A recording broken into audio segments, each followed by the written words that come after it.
Ruben Amorim learned how to become a football manager during an internship under Jose Mourinho at Manchester United. 6 years on, he is being talked about as the club's potential new manager. The 39-year-old Portuguese has been coveted by a number of clubs during his short managerial career in his native country, but Old Trafford could now be the destination for his new challenge. It emerged on Monday, Manchester United are in talks about appointing Amorim as Erik ten Hag's replacement. He was heavily linked with Liverpool after Jurgen Klopp's decision to leave the Reds last season, had talks with West Ham about becoming their new boss, and has even been mentioned as a possible successor to Man City's Pep Guardiola. But, after leading Sporting to a First League title in 19 years at the age of just 36 in 2021 and winning his second with the club last season, is Amorim now ready for the challenge of the Premier League? A former Benfica and Portugal midfielder, Amorim retired as a player in 2018 and first made his mark as a coach the following year, when an impressive stint in charge of Braga's reserve team saw him promoted to first-team boss. 10 wins in 13 games, including a first victory at Benfica for 65 years, soon caught the eye of bigger clubs and, so keen were Sporting to secure his services that they paid €10 (8.6 million) to make him their manager in March 2020. European football expert Guillem Balaguer told BBC Sport, his coaching career actually began with Casapia, then a third-tier club, where it almost ended as soon as it had begun. He lost his first 2 games and, with his pride hurt and doubts setting in, he announced if he lost the third game he would quit. In the next match he changed the system and played a back three for the first time.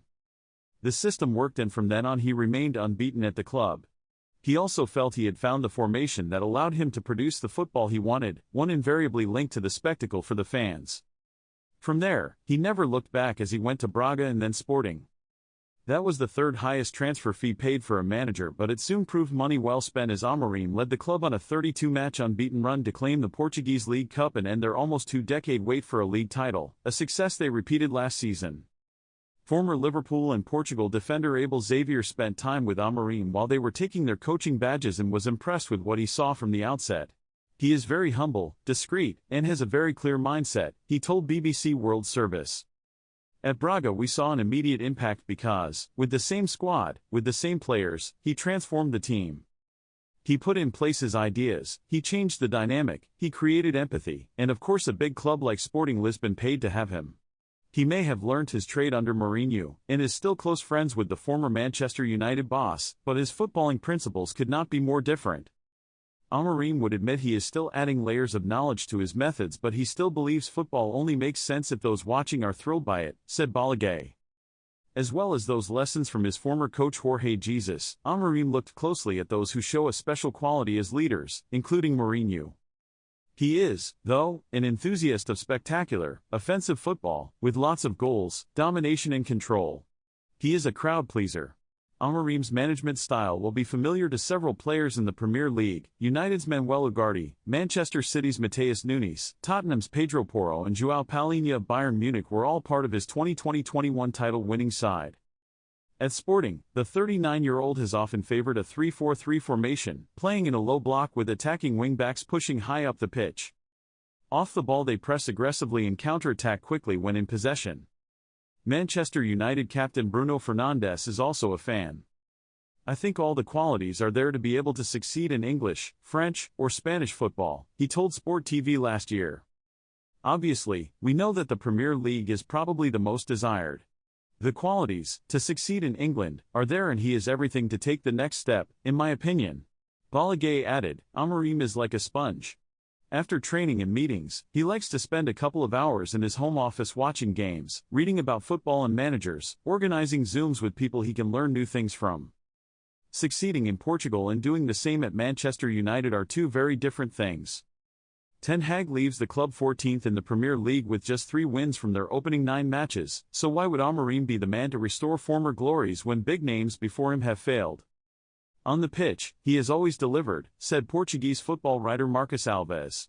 Not even the constant sales in the transfer market have proved to be a problem for him. Under Amorim, no player is irreplaceable and more important than the club. The Manchester United job may look like an impossible one right now, but so did Sporting's when Amorim was unveiled as their head coach on March 5, 2020. Eloquent and outgoing, Amorim is irresistible and dominates the words in such a way that Cristiano Ronaldo used to call him poet in the national team. Above all, the 39-year-old doesn't tolerate lack of professionalism. This is a man who has pacified a team who seemed to be at war with itself once. He surely can do that twice if he's allowed to. The feeling is Portugal has become too small for him. So back to when it all began for Amorim.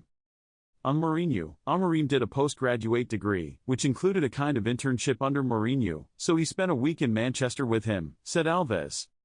Think it was in 2017 and also included a class where Mourinho revealed how United beat Ajax in the Europa League final. Balaguer added, his generosity is well known, particularly to those that had his back in his early days of management with Casapia before finding themselves facing hard times. He does not forget those years and continues to help and pay for the housing of some Casapia footballers he worked with during that tenure. But why now, if he does indeed opt to move to Old Trafford? Amorim could have left Sporting before now and has been strongly linked with succeeding Guardiola at Man City, should the Spaniard decide to leave Etihad Stadium this season. Balaguer said, the feeling is that Portugal has become too small for him and he is more than prepared to move on to bigger things. Now there is a newfound maturity and he is keen to find out if his very close way of dealing with players, with tactics, with fans and the media, works somewhere out of his comfort zone.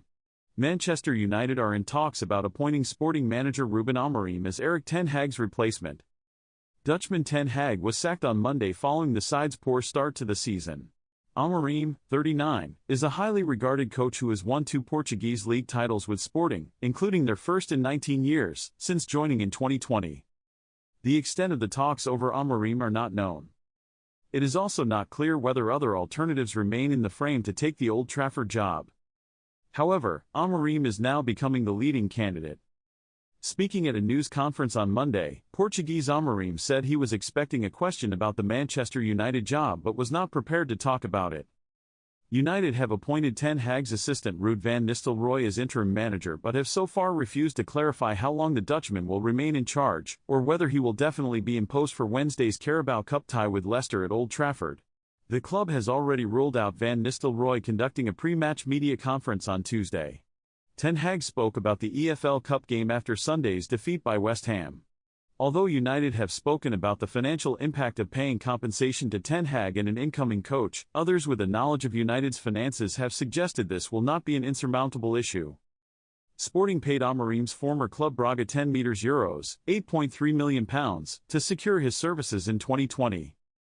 Amorim, whose contract runs until June 2026, held talks with West Ham in April but there was no agreement and the Portuguese subsequently apologized to Sporting for holding discussions behind the club's back. Sunday's 2-1 defeat at West Ham left Manchester United 14th in the Premier League with 3 wins from their opening 9 matches. They are also 21st of 36 teams in the Europa League table, having drawn their 3 opening fixtures. There has been no confirmation from Manchester United about the talks with Amorim, which in itself tells a story. It is understood there is a hefty compensation figure involved, which could be around €10 (£8.3 million), although given the amount United spent on players over Ten Hag's time at the club that is a drop in the ocean. The gamble, and no matter who they go for that is what it will be, would center around Amorim's lack of experience outside Portugal and how he will deal with the intense pressure that comes with moving into the Old Trafford hot seat. Those who have spoken to him previously about managerial vacancies have been impressed and realize he could be something very special. It seems Manchester United's powerbrokers think that way too.